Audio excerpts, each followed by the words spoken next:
아모스 5장 1절부터 9절 말씀 가지고 오늘 함께 은혜 나누고자 합니다. 지난주 말씀에서는 가난한 자를 착취해서 자기들만 배불리는 이스라엘의 지도층 여자들을 바산의 암소라고 하면서 그들을 버리시겠다고 하셨습니다. 가난한 자들을 짓밟고 이웃사랑을 실천하지 않으면서 거짓된 예배를 드리는 이스라엘 지도층을 심판하겠다고 했습니다. 그럼 지도층만 심판하는 것 같은데 아닙니다. 일반 백성들에게도 끼니거리조차 없게 하셔도 그 백성들은 돌아오지 않는다는 겁니다. 군대까지 없애고 그 백성을 모두 불살라도 그 백성들은 돌아오지 않는다는 겁니다. 이어지는 오늘 말씀은 그러한 이스라엘을 젊은 처녀에 비유를 합니다. 젊은 처녀 같은 이스라엘이 제 땅에서 갑자기 비명 행사했는데도 일으켜줄 사람이 한 사람도 없다는 겁니다. 그 이유는 처음에는 호기심에 가보고 그 다음에는 관광객처럼 가서 구경하다가 마지막에는 아예 하나님을 버리고 우상 숭배하는 곳으로 이사 갔기 때문이라고 합니다. 그렇게 이스라엘은 정의와 공의를 내팽개치고 우상 숭배를 일삼는 존재들이라고 말을 합니다.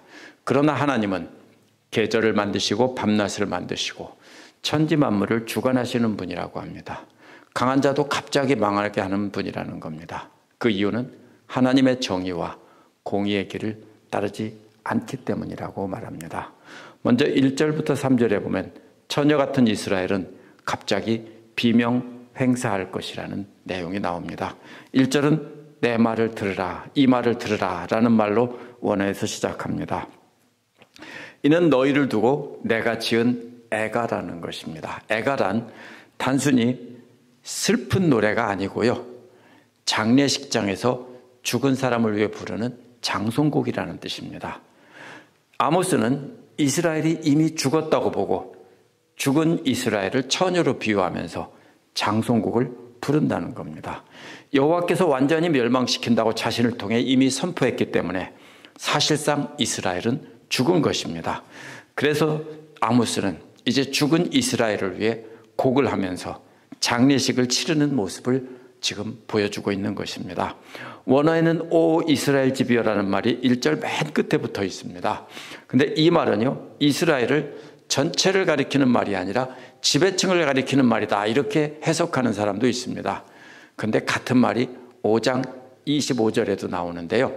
40년 동안 광야에서 희생제물과 소제물을 드렸다고 했기 때문에 이스라엘의 지도층인 예후 왕조를 가리킨다고 볼 수가 없습니다. 더구나 6장 1절에서 이스라엘 백성의 지도층들은 이스라엘 집들이 따르는 귀족층이라고 따로 구별해서 말했습니다.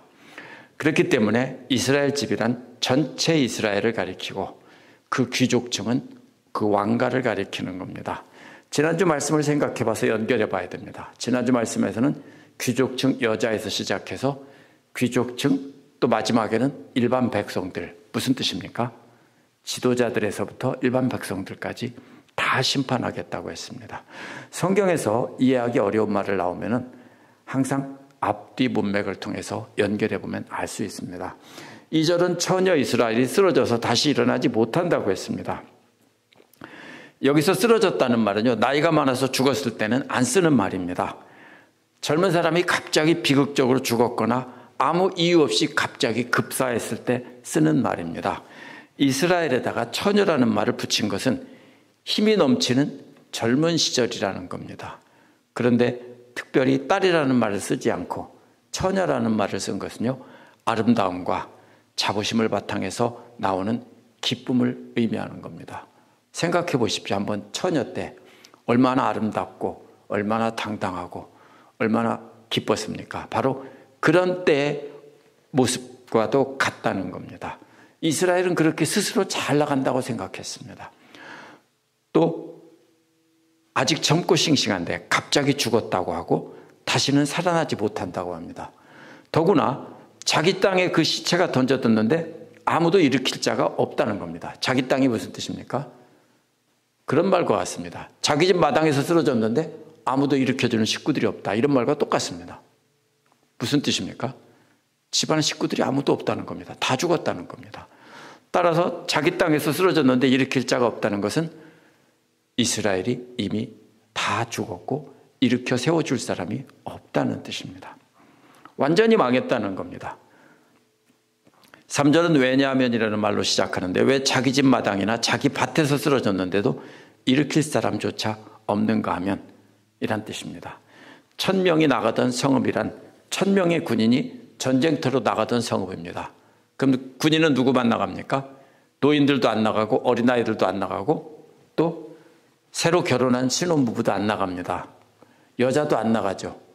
그러면 실제 그 인구는 1000명이 훨씬 넘겠죠. 2배, 3배, 4배 이렇게 되겠죠. 그러면 1000명이 나가던 성읍이란 수천 명이 사는 성읍인데 거기서 군인으로 나갔다는 것인데요. 그러면은 거기에서 다 죽고 거기에서 100명이 남는다는 겁니다. 또 100명이 군인으로 나가던 작은 성읍도요, 10명만 남는다고 했습니다. 무슨 뜻입니까? 대부분 죽고 살아남은 자들이 매우 적다는 뜻입니다. 아모스는 젊고 싱싱한 아름다운 처녀 같던 이스라엘이 갑자기 쓰러져 죽어서 자기 땅에 내던졌는데도 아무도 일으킬 사람이 없다라고 장송곡을 부르고 있습니다. 그러나 아모스는 아직도 그 백성들이 회개하고 하나님께 돌아오기를 바라는 마음으로 이렇게 충격적인 장송곡을 부르고 있는 겁니다. 멀쩡하게 살아있는 이스라엘을 놓고 그들 앞에서 장송곡을 부르는 선지자의 마음이 어떨지 짐작해 볼 수 있습니다. 그런데도 이스라엘은 듣지 않았습니다. 오늘날 우리도요, 모든 것을 다 가졌기에 젊고 싱싱한 아름다움을 뽐내는 처녀와도 같지 않은지 생각해 봐야 됩니다. 하나님께서 복을 주셔서 모든 것을 누리게 하셨으면 우리는 지금 우리가 젊고 싱싱한 처녀와 같은 그런 상태입니다.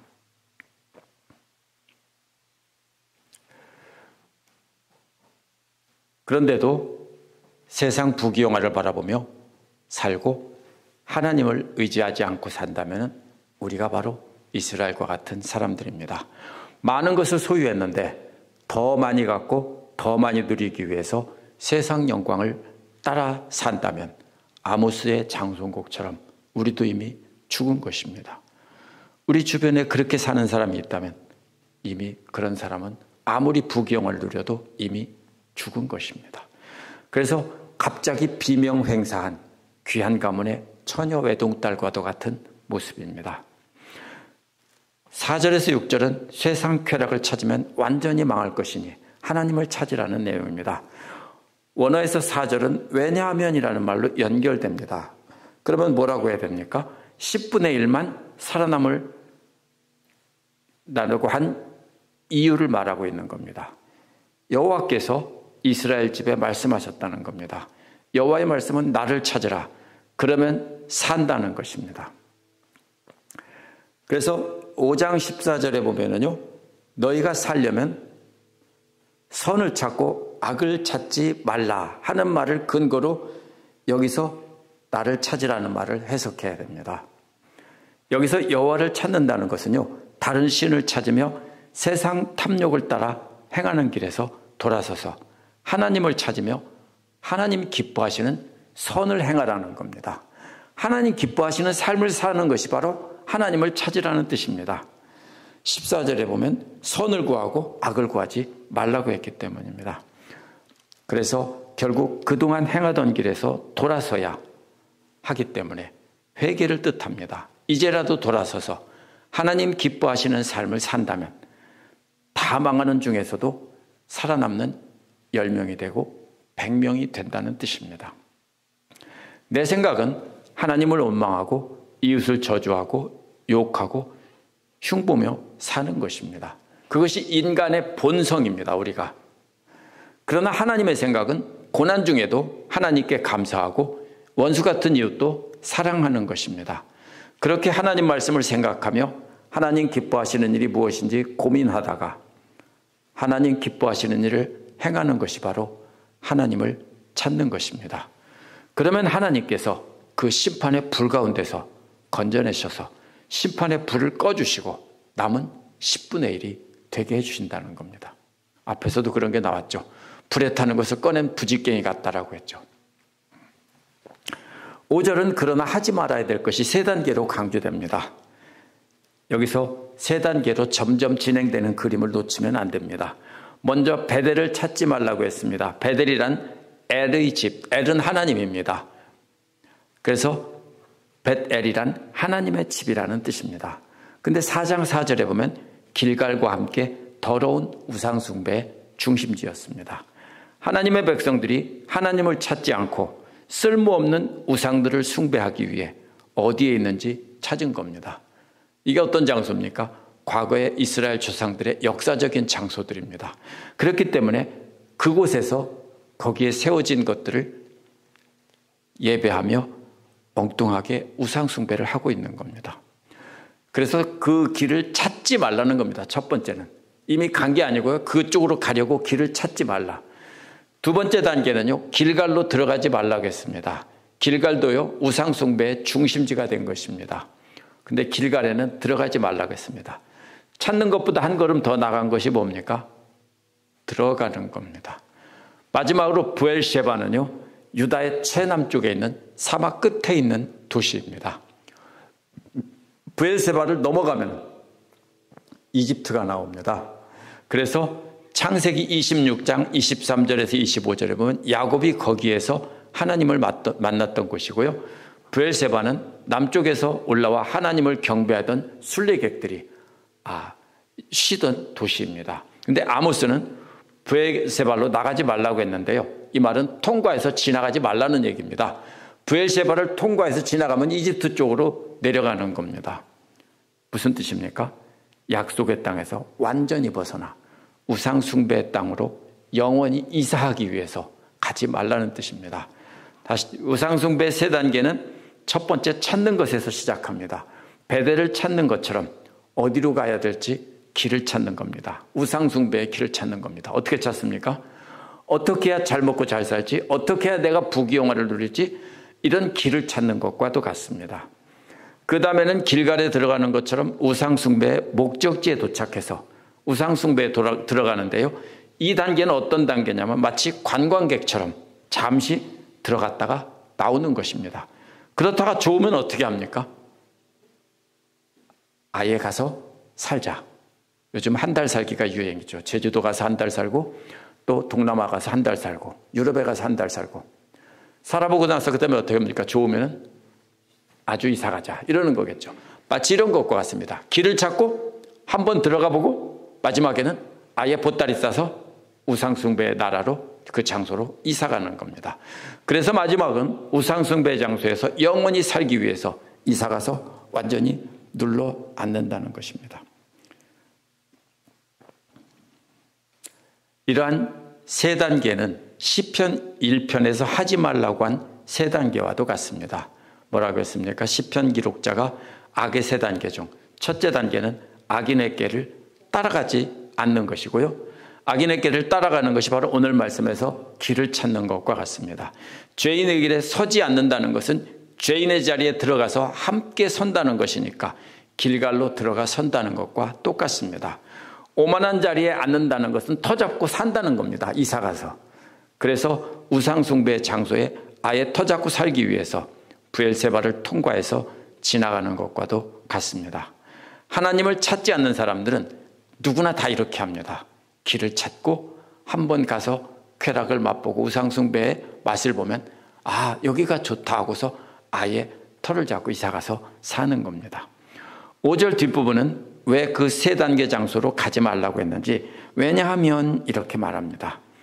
왜냐하면이라고 이유를 밝힌 것은요. 길갈은 정령 사로잡혀 간다고 했습니다. 길갈이 어디냐면요. 바빌로니아로 사로잡혀가는 길목에 있습니다. 베델은 허무하게 된다고 했는데요. 세번역처럼 폐허가 되어 아무것도 남지 않는다는 뜻입니다. 베델은 파괴돼서 아무것도 없다는 겁니다. 그들이 예배하며 살던 터전들은 완전히 파괴되고 아무것도 없게 된다는 겁니다. 그들이 우상숭배하던 길갈은 반대로 포로로 잡혀가서 바빌로니아로 끌려가는 길이 되는 겁니다. 6절은요. 4절 5절에서 여호와께서 하신 말씀을 그대로 전한 뒤 아모스가 자신의 말로 권고한 내용입니다. 여호와께서 완전히 파괴되고 하고 사로잡혀 가게 하신다고 말씀을 전한 뒤 그러니 너희는 우상숭배하던 길에서 돌아서서 주님을 찾으라. 우상을 찾던 길에서 돌아서서 주님을 찾으라는 겁니다. 그러면 너희는 산다는 겁니다. 하나님 말씀을 가지고 아모스는 자신이 다시 한번 권면한 겁니다. 우상을 찾는 길로 가지 말고 하나님을 찾는 길로 가라는 겁니다. 그렇지 않으면 여호와께서 요셉의 집에 불같이 내려온다는 겁니다. 요셉의 집이 뭡니까? 요셉에게 두 아들이 있었습니다. 에브라임과 므낫세, 두 지파를 가리키는데 북왕국 전체를 대표하는 말로 쓴 말입니다. 하나님께서 불처럼 내려오셔서 다 삼켜버린다는 겁니다. 삼킨다는 말은요, 불이 다 태워서 없앤다는 겁니다. 삼키는 게 뭡니까? 뜯어먹고 남기는 게 아니라 삼키는 것은 아무것도 남아있지 않는 겁니다. 그것처럼 불이 타고 아무것도 남지 않으면 그것이 불이 삼킨다는 말의 뜻입니다. 그렇기 때문에 그때에는 아무도 불을 끄지 못한다고 한 것입니다. 5절에서는 베델이 완전히 파괴되어 아무것도 남지 않는다는 말을 했는데요. 그것을 생생하게 설명한 것이 바로 6절입니다. 뭡니까? 고대 전쟁에서는 완전한 파괴는 마지막에 어떻게 됩니까? 불을 질러서 다 태워버리고 돌로 된 것은 다 무너뜨리는 것이 끝입니다. 그러면 다시 세우지 못하게 하려는 겁니다.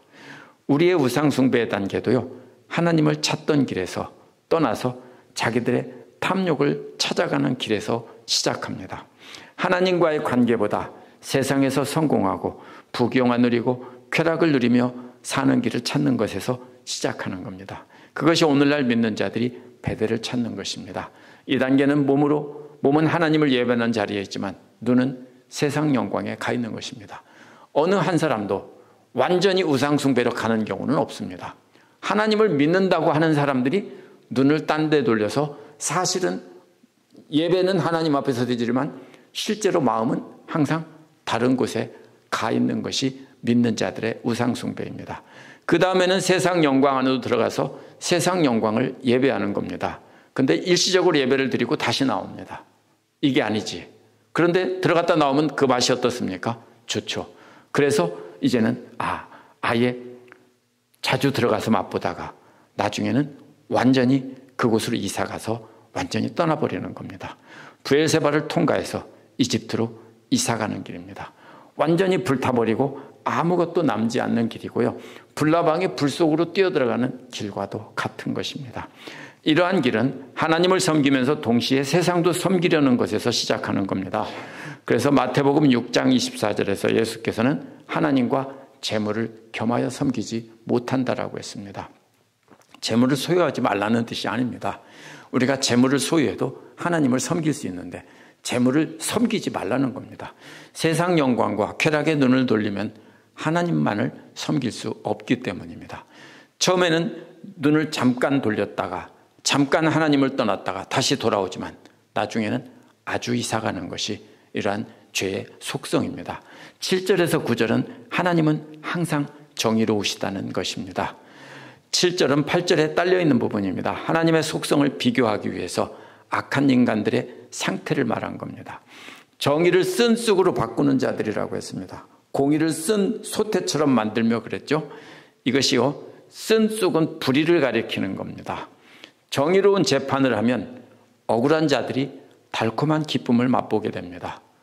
그런데 어떻게 합니까? 통치자들이 불의한 재판을 합니다. 그러면 억울하고 가난한 자들이 어떻게 됩니까? 고통을 당하게 되면 쓰디쓴 고통을 맛보는 거죠. 지도자들이 뇌물을 받고 힘없는 사람들을 억울하게 하는 것을 책망하는 것이 바로 공의를 쓰디쓴 소태처럼 만든다, 정의를 쓴 쑥처럼 만든다라는 뜻입니다. 5장 22절 24절을 보면 값진 재물을 바치는 것보다 공의와 정의가 강처럼 흐르게 하는 것을 기쁘게 한다고 했습니다. 강이 뭡니까? 강이 어떻게 흐르죠? 계속 흐르죠. 잠깐 흘렀다가 또 그쳤다가 흘렀다가 그쳤다가 안 하죠. 무슨 뜻입니까? 정의와 공의를 강처럼 흐르게 한다는 것은요, 항상 그렇게 흘러가게 해야 된다는 것입니다. 끊임없이 하나님의 정의와 공의가 흐르는 겁니다. 그것을 보고 기뻐한다는 것입니다. 당시 이스라엘 통치자들은 달콤한 하나님의 공의가 이 땅에 이루어지게 해야 하는 것이었습니다. 그런데 자신들의 탐욕을 따라 뇌물을 받고 사람들을 억울하게 해서 불의가 판치게 한 겁니다. 그것이 바로 여기서 말하는 정의와 공의를 내팽개친 것입니다. 정의를 쓴 쑥처럼 만들고 공의를 땅바닥에 내팽개친 것입니다. 반대로 하나님은 어떤 분입니까? 묘성과 삼성을 만드신 분이라고 했습니다. 묘성이란 황소자리라고 불리는 별자리입니다. 삼성이란 지금도 보입니다. 밤에 보면은 남쪽 하늘을 보면은 그 사다리꼴 모양 안에 새 쌍둥이 별이 나란히 찍혀 있는 것을 볼 수 있습니다. 아주 선명한 별이기 때문에 그냥 남쪽으로 고개를 들면 딱 보입니다. 그게 오리온 자리라는 것입니다. 오리온 초코파이, 그 오리온 자리입니다. 그래서 별 4개에다가 가운데 새 쌍둥이 별이 박혀 있는 그 별입니다. 이게 무슨 뜻입니까? 오리온 새 쌍둥이 별을 따라 직선으로 따라가면 알데바란이라는 가장 밝은 일등성을 만나는데요. 이 알데바란이 바로 황소자리에 으뜸가는 별입니다. 그 뒤에 여러 별의 무리가 있는 것이 바로 묘성입니다. 그래서 황소자리와 이 오리온 자리가 이렇게 연결이 되어 있습니다. 그래서 해 뜨기 직전에 뜨는 묘성은 봄이 온다는 신호이고요. 해가 진 후에 뜨는 삼성은요, 겨울을 알리는 것입니다. 그래서 겨울철의 별자리는 오리온입니다. 초저녁에 해가 뜰 때 남쪽 하늘에 이렇게 보이면은, 해가 진 뒤에 남쪽 하늘에 보면 새 쌍둥이 별이 박혀 있는 삼태성이라고 하죠. 그 별자리가 보이면은 겨울을 알립니다. 무슨 뜻입니까? 그러면 봄이 온다는 신호고 겨울이 온다는 신호, 즉 삼성과 묘성을 지으신 분이라는 말은요, 계절을 주관하시는 분이 하나님이라는 뜻입니다. 이와 짝을 이루는 사망의 그늘을 아침으로 바꾸는 분이라고 했습니다. 어둡고 어둠을 여명으로 바꾼다고 했죠. 개역에서는 사망의 그늘을 아침으로 바꾼다 이렇게 되어 있습니다. 낮과 어두운 밤을 바꾸는 분은 바로 밤과 낮을 주관하시는 분이라는 뜻입니다. 그래서 밤과 낮이 하루의 변화라면 겨울과 봄은 1년의 변화입니다. 그래서 이 합치면 무슨 뜻입니까? 하나님께서는 모든 시간을 주관하시는 분이라는 겁니다. 바닷물을 불러 지면에 쏟으시는 분이라는 것은요, 뭡니까? 이게 쓰나미가 몰려온다는 뜻이 아니라 바닷물을 증발시키면 뭐가 됩니까? 구름이 되죠. 구름이 돼서 육지에 비가 내리게 하면 바로 그것을 말합니다. 그렇다면 자연 만물을 창조하신 하나님께서 자연 만물을 관리하시고 다스린다는 뜻입니다. 계절의 변화와 밤낮의 변화는 항상 일정합니다. 비가 내리는 계절도 이스라엘에서는 항상 늦가을에서 이른 봄까지, 겨울철에 내리는 것도 항상 일정합니다. 무슨 뜻입니까? 하나님은 공의로운 분이시라는 겁니다. 정의와 공의로 일정하게 온 세상을 다스리신다는 겁니다. 그렇다면 이는 달콤한 하나님의 정의를 쓰디쓴 불의로 바꾼 인간들과는 완전히 대조가 됩니다. 인간들은 자신들이 받은 뇌물을 가지고서는 제멋대로 바꿉니다. 만약에 하나님이라면 옳은 것은 항상 옳게 판단하고 재판하고, 잘못된 것이라면 항상 잘못되게 판단하십니다. 근데 인간들은요, 그걸 제멋대로 바꿔놓는다는 겁니다. 그분은 여호와시고요, 원어에는 찾으라는 말은 없습니다. 단지 여호와가 어떤 분인가, 그분을 바로 비교해서 말한 것입니다. 이 말은 인간들을 찾지 말고 여호와를 찾으라는 겁니다. 9절도 역시 8절에 딸려있는 말입니다. 그래서 7절도 8절에 딸려있고 9절도 8절에 딸려있고 8절이 중심입니다. 9절은 여호와 하나님은 강한 자에게는 번개같이 갑자기 패망이 닥치게 한다는 겁니다. 패망이 견고한 산성도 폐허가 된다고 했는데요. 여기서 산성이란 강한 자들이 튼튼하게 쌓은 요새입니다. 그렇기 때문에 강한 자들이 패망하고 그들이 쌓은 산성도 무너진다는 것은 완전히 망한다는 겁니다. 완전히 끝난다는 겁니다. 정의를 쓴 쑥으로 바꾸는 자들은 뇌물을 받고 악한 자들을 풀어주고 죄 없는 자들을 가두고 처벌하지만 하나님은 정의로우시기 때문에 그런 악한 자들이 아무리 많은 희생제물을 바친다고 해도 단숨에 멸하신다는 겁니다. 하나님은 삼성을 통해 비가 오는 겨울을 알리시고 묘성을 통해 비가 안 오는 봄을 알리시는 것도 항상 일정합니다. 밤과 낮도 항상 일정합니다. 삼성을 통해서 바닷물이 비가 되어 땅을 적시는 것을 알리시는 분도 하나님이시고 묘성을 통해서 이제 비가 그치고 곡식이 여무는 계절이 온다고 알리는 것도 역시 하나님입니다. 그래서 이러한 하나님의 속성이 바로 정의라는 단어로 한 단어로 요약되는 겁니다. 정의가 뭡니까? 기분 좋으면 1이 2가 되고 2가 3이 되면 그것은 정의가 아닙니다. 정의란 항상 똑같은 겁니다. 정의란 악한 자들에게는 항상 하나님께서 벌을 주시고 망하게 하시고 주님을 따르는 자들은 하나님께서 복을 주신다라는 것이 정의입니다. 그런데 세상 사람들은 이러한 하나님의 정의를, 변함없는 정의를 고무줄자로 만들어서 혈연이나 지연이나 학연에 따라 판단하고 돈이 있는 자 없는 자를 판단하는 겁니다. 너는 누구야? 내 친척이니까 봐줘. 그죠? 부패한 나라일수록 그렇죠. 너는 내 고향 사람이니까 봐줘. 이렇게 한다는 겁니다. 너는 돈이 많으니까 내게 선물 줬으니까 봐줘. 이것은 정의가 아닙니다. 정의의 반대입니다. 정의를 쓴쑥으로 바꾸는 것이 바로 이렇게 제멋대로 고무줄자로 판단하는 것입니다. 예수님 당시 유대교 지도자들도 역시 정의를 쓴쑥으로 바꾼 자들입니다. 유대교 지도자들은 권력과 재물이 있는 자들을 감싸고 돌았고요. 가진 것이 없어서 희생제물을 드리지 못하는 자들은 내쫓아서 죄인으로 몰고 유대교 밖으로 버렸습니다. 당시 유대교 밖으로 내버린다는 것은요, 죽음보다 심한 형벌이었고요, 벌레만도 못한 취급을 받았습니다. 예수님께서 그런 사람을 불러 모아서 놓고서 산상수훈이라는 말씀을 가르친 것이 바로 마태복음 5장에서 7장입니다.